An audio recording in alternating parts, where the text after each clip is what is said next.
Bonjour, dans l'édition d'aujourd'hui, alors que le président Zelensky parle de sa volonté d'un cessez-le-feu à ses conditions, l'armée russe effectue une percée inattendue près de Guliepol, menaçant l'approvisionnement de tout un groupe des forces armées ukrainiennes. Dans le domaine de l'information, on a de nouveau évoqué un possible dialogue. Le président ukrainien Vladimir Zelensky, s'exprimant à l'antenne, a fait une déclaration qui peut être interprétée de deux manières. D'une part, il a mentionné une certaine volonté de cesser le feu. Cependant, une clarification importante a suivi immédiatement. Il s'agit uniquement d'un gel le long de la ligne de front actuelle, sans aucune concession territoriale ou politique. La formule est essentiellement simple. Nous sommes tous prêts au dialogue, mais uniquement à partir des positions que nous occupons actuellement, et nous ne sommes pas prêts à céder quoi que ce soit.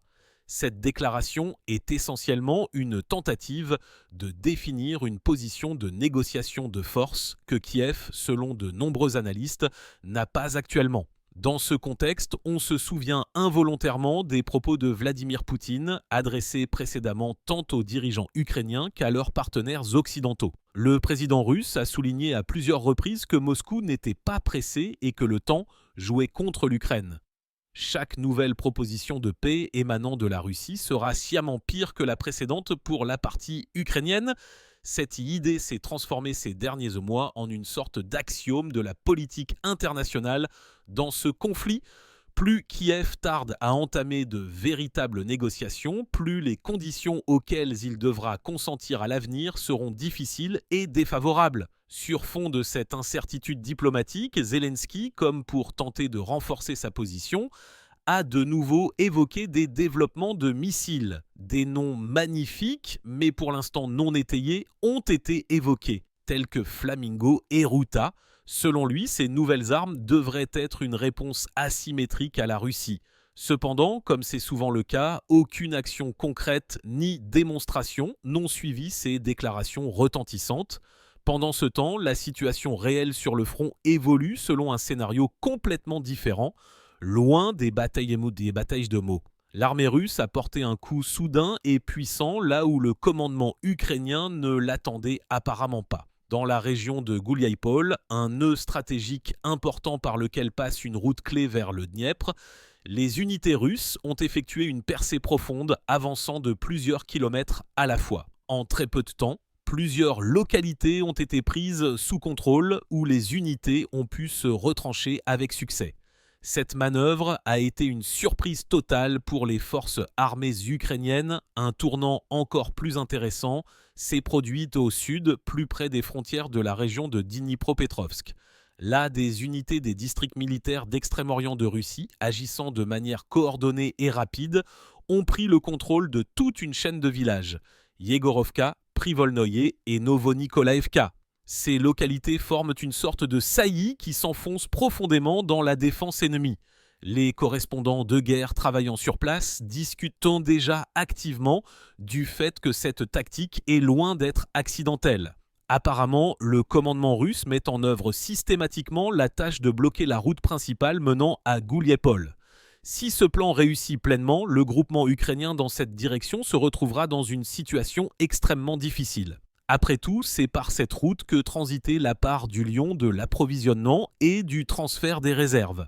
Les analystes notent que la perte de même plusieurs villages sur les rives de la rivière Yanchour crée une configuration de front extrêmement inconfortable pour la partie ukrainienne. Il ne s'agit plus seulement d'un repli tactique, mais d'une expulsion effective d'une importante ligne de défense. Avec le contrôle de la route, les forces armées ukrainiennes perdent également le contrôle du tir sur la zone adjacente. Si les informations sur le terrain sont confirmées et tous les signes pointent dans cette direction, on pourra dire que les troupes ukrainiennes ont effectivement quitté la rive gauche de la rivière dans cette direction. Pour l'armée russe, cela ouvre de nouvelles opportunités opérationnelles. On peut développer l'offensive plus loin en formant une tête de pont pour des actions ultérieures de plus grande envergure.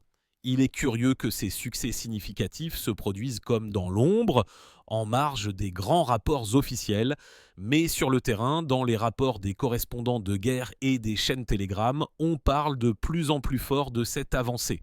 Apparemment, le commandement russe a choisi la tactique des frappes asymétriques inattendues, alors que la partie ukrainienne concentrait ses forces et préparait la défense dans la direction sud, s'attendant à une attaque frontale où de puissantes fortifications avaient été construites et toutes les approches minées. L'attaque russe a suivi de l'Est. Cette manœuvre a, en substance, renversé tout le schéma défensif des forces armées ukrainiennes.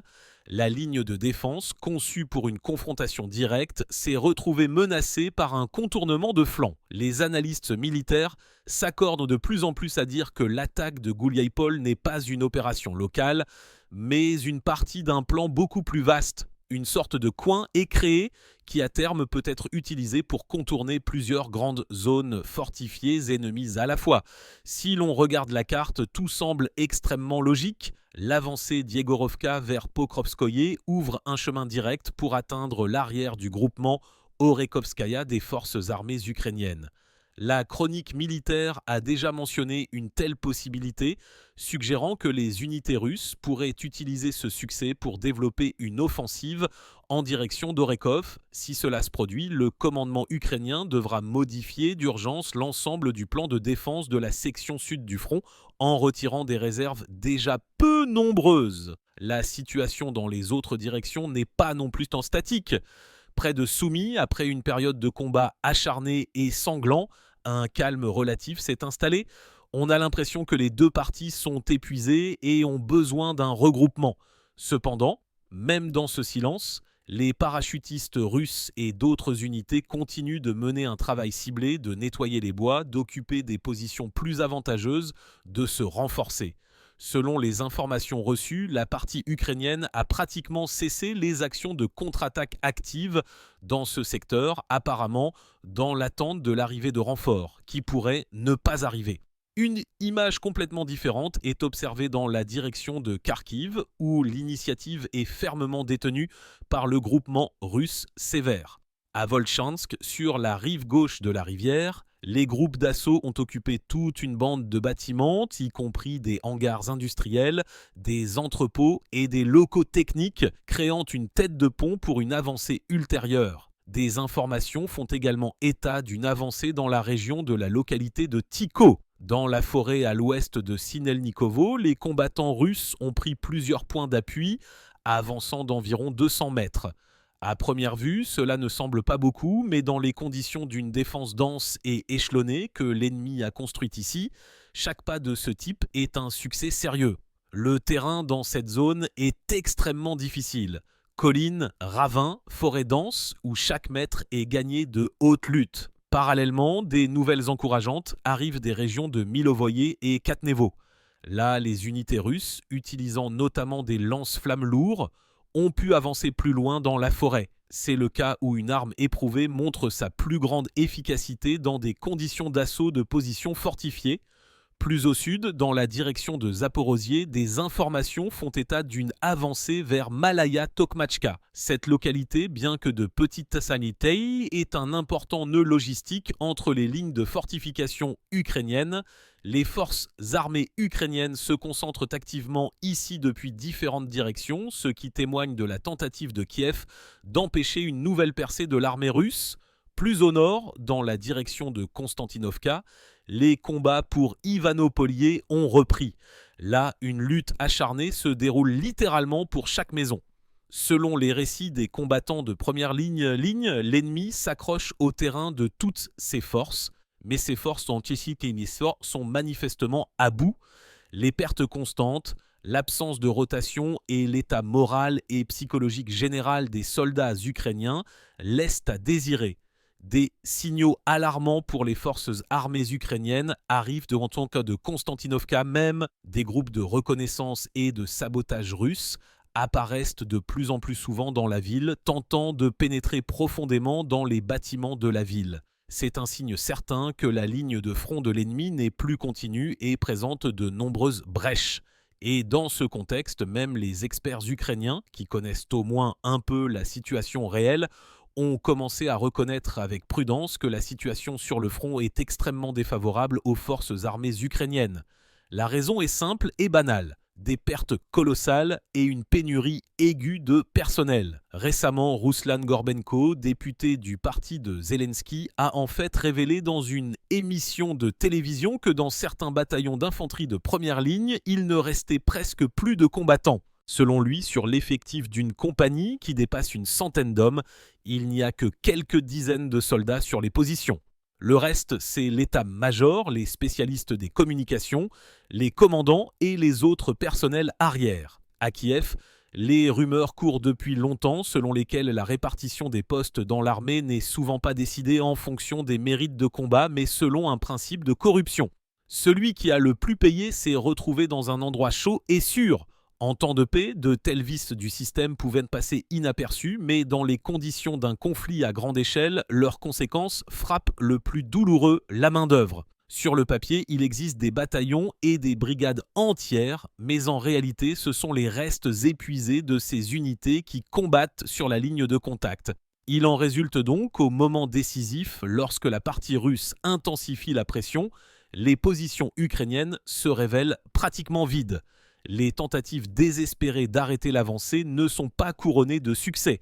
Même là où les forces armées ukrainiennes parviennent à stabiliser temporairement le front, cela se fait à un prix énorme grâce à des regroupements constants et à des pertes irréparables en hommes et en matériel. Vers le soir de mercredi, des informations sont parvenues concernant les événements près de Kupiansk. L'armée ukrainienne a tenté une contre-attaque une contre-attaque cherchant à percer jusqu'à la rivière Oskal et à conserver plusieurs traversées. Cependant, à en juger par les informations reçues, rien n'est sorti de cette entreprise. Selon des témoins oculaires, les attaques se sont répétées à plusieurs reprises, mais à chaque fois, elles se sont heurtées à un feu dense et bien organisé de l'artillerie et des groupes d'assaut russes et se sont terminées par la même retraite et de nouvelles pertes. Les unités qui se sont retrouvées coincées près de l'eau ont particulièrement souffert. Il n'y a pratiquement pas d'abri naturel dans cette zone, tout est criblé de balles. En conséquence, une partie des forces ukrainiennes s'est retrouvée littéralement bloquée sur le rivage. L'espoir d'une évacuation par la rivière s'est avéré illusoire car tous les itinéraires possibles étaient déjà sous le contrôle du feu des troupes russes. À ce moment-là, l'artillerie s'est activée des deux côtés. Non seulement les canons à âme lisse ont été utilisés, mais aussi les systèmes de lance-roquettes multiples ainsi que les drones pour ajuster le tir. Les correspondants militaires qui couvrent cette direction font état de combats particulièrement acharnés dans la zone de la gare de Kupiansk-Kuzlovaya. Selon leurs informations, les groupes d'assaut russes ont réussi à avancer près de la périphérie, chassant l'ennemi de plusieurs positions importantes. Si cette information est vraie, la situation devient critique pour le groupement ukrainien situé sur la rive gauche de l'Oskol. La perte de la gare n'est pas seulement la perte d'un important nœud ferroviaire, c'est la section effective de toute la ligne d'approvisionnement. Un analyste militaire bien connu, Yuri Podoliaka, note que dans un tel scénario, il ne reste qu'une seule voie de repli aux unités ukrainiennes, par la zone de la localité d'Asinova. Mais cette route est également surveillée et sous le contrôle du feu des forces russes depuis longtemps. Selon lui, si ce dernier itinéraire est bloqué, tout le groupement ukrainien situé à l'est se retrouvera encerclé. Et alors, il ne leur restera que deux options. Soit se rendre, soit tenter de percer de haute lutte, ce qui, dans les conditions actuelles, est le scénario le plus risqué et le plus sanglant. Pendant ce temps, des nouvelles arrivent de Kiev concernant le transfert urgent de réserves depuis d'autres directions moins tendues. Apparemment, le commandement des forces armées ukrainiennes tente de combler les brèches qui se sont formées dans les secteurs de Kharkiv et de Kupiansk. Cependant, comme le notent les experts militaires, il ne suffit pas de transférer des hommes. Ces réserves sont généralement composées de soldats fatigués et mal équipés qui, de plus, ne connaissent pas le terrain. Dans de telles conditions, il est pratiquement impossible de maintenir la défense longtemps. Les sources russes qualifient ce qui se passe près de Kupiansk ainsi que l'offensive dans la région de Pokrovsk et de Volchansk, non pas d'épisodes distincts, mais de maillons d'une même chaîne, d'une partie d'une opération stratégique à grande échelle. Son objectif est le retrait progressif de l'ennemi des directions clés et la création d'une pression simultanée de plusieurs côtés, ce qui oblige les forces armées ukrainiennes à disperser leurs réserves déjà maigres. Un expert a exprimé l'avis que le succès près de Kupiansk ouvre la voie plus au sud vers Seversk, Krasny Liman et en fin de compte vers l'agglomération de Sloviansk et de Kramatorsk. À son tour, la prise de Pokrovsk permettra de développer l'offensive en profondeur dans la région de Dnipropetrovsk. Cela semble grandiose, mais stratégiquement tout à fait logique. Tout indique que la Russie construit pas à pas un système de contrôle sur les nœuds de transport et logistiques importants et ne cherche pas simplement à prendre des villes pour le drapeau. Le sens est différent. Bloquer les itinéraires d'approvisionnement, perturber la logistique et priver l'ennemi de la possibilité de manœuvrer ses forces. Derrière tout ce bruit militaire, une nouvelle a glissé qui à première vue aurait pu passer inaperçue, mais qui est en réalité extrêmement importante. Les militaires russes ont réussi à intercepter les communications radio du commandement ukrainien et pas celles de simples soldats, mais les communications au niveau du haut commandement. Les sources rapportent que sur les enregistrements, on entend les voix d'officiers, dont l'un, portant l'indicatif d'appel Cava, rapportait à sa hiérarchie la situation critique dans son secteur et demandait l'autorisation de se retirer pour préserver le personnel. La réponse du commandement a été courte, dure et sans appel, tenir les positions à tout prix. Selon les analystes, cet épisode illustre au mieux la situation réelle dans l'armée ukrainienne. Malgré les déclarations énergiques et victorieuses des porte-paroles de Kiev, tout n'est pas aussi rose à l'intérieur, l'ambiance dans les unités est morose, le moral est extrêmement bas et la confiance dans le soutien du commandement est pratiquement inexistante. Certaines chaînes Telegram ont déjà commencé à discuter du fait que le commandement ukrainien comprend parfaitement que le front peut s'effondrer à tout moment, mais le reconnaître publiquement équivaut à un suicide politique. Par conséquent, des histoires de succès tactique et de retrait contrôlé continuent d'être diffusées pour le public interne. Et pendant ce temps, des rumeurs sinistres complètement différentes apparaissent dans l'espace informationnel. On dit qu'à Kiev, on envisage sérieusement le soi-disant scénario de la grande explosion. On prétend discuter de la possibilité de détruire de grands nœuds hydroélectriques sur le Dniepr, tels que les barrages de Kiev ou de Kanevskaya, afin de provoquer une inondation catastrophique. Personne ne sait exactement dans quelle mesure ces rumeurs sont vraies. Cependant, des sources au sein des forces de l'ordre russe affirment que de telles conversations ont effectivement été interceptées. Les analystes ont déjà qualifié cela de scénario du désespoir. Les conséquences d'une telle mesure seraient monstrueuses.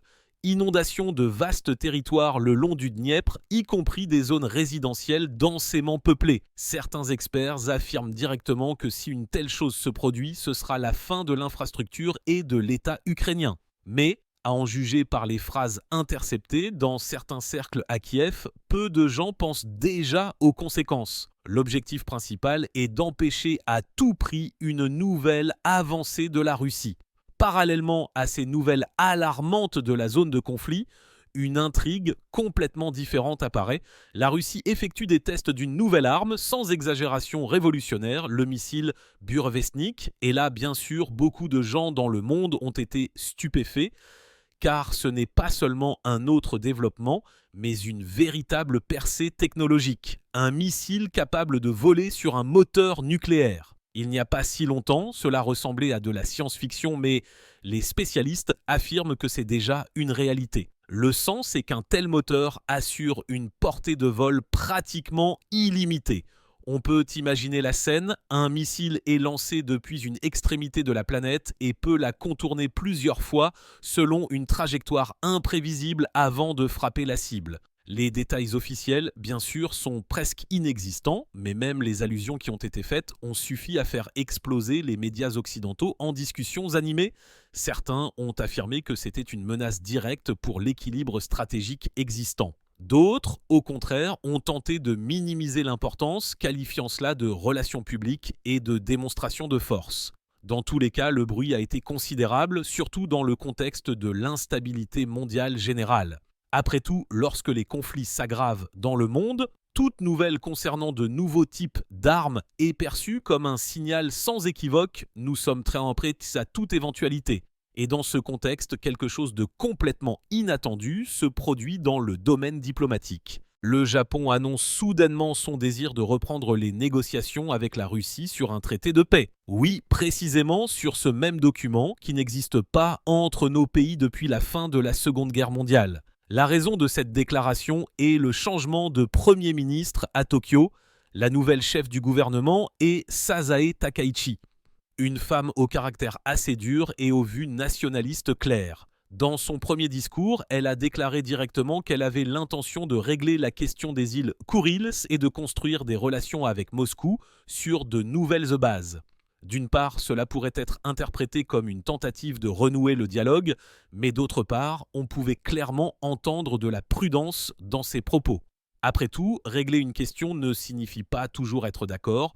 Au contraire, c'est l'indication que le Japon n'a pas l'intention de retirer ce sujet de l'ordre du jour. Et littéralement le même jour, comme en réponse à cette déclaration, le ministère russe de la Défense publie des images spectaculaires d'exercices en mer du Japon.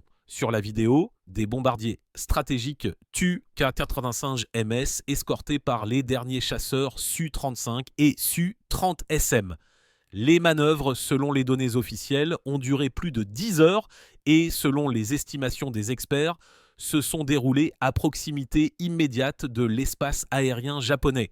Bien sûr, il en a été dit brièvement dans les rapports officiels. Vol planifié dans le cadre de l'entraînement au combat, mais il est évident pour tous qu'il s'agissait d'une sorte de réponse non verbale à Tokyo. Nous vous avons entendu, les médias japonais ont immédiatement déclenché une vague de commentaires selon lesquels Moscou fait une démonstration de force et rappelle que toute conversation doit se faire sur un pied d'égalité, sans ultimatum, surtout si l'on tient compte du fait que le Japon continue de coopérer étroitement avec les États-Unis et participe activement aux sanctions anti-russes. Selon les rumeurs, l'apparition dans le ciel près de leurs frontières de Su-35 russes et de gigantesques bombardiers a provoqué une véritable agitation dans les cercles militaires japonais. Plus tard, Madame Takaichi elle-même a déclaré que le Japon était gravement préoccupé par l'activité militaire accrue de la Russie dans la région et qu'il avait l'intention de renforcer encore la coopération en matière de défense avec les États-Unis. Il s'avère que la démarche diplomatique, qui aurait pu être le début d'un dialogue, s'est immédiatement transformée en un prétexte à une nouvelle spirale de tension. Mais cela a aussi sa propre logique implacable. Dans la grande politique internationale, tout repose sur l'équilibre des forces et le respect mutuel. Et la cerise sur ce gâteau géopolitique a été l'apparition soudaine de Donald Trump à Tokyo.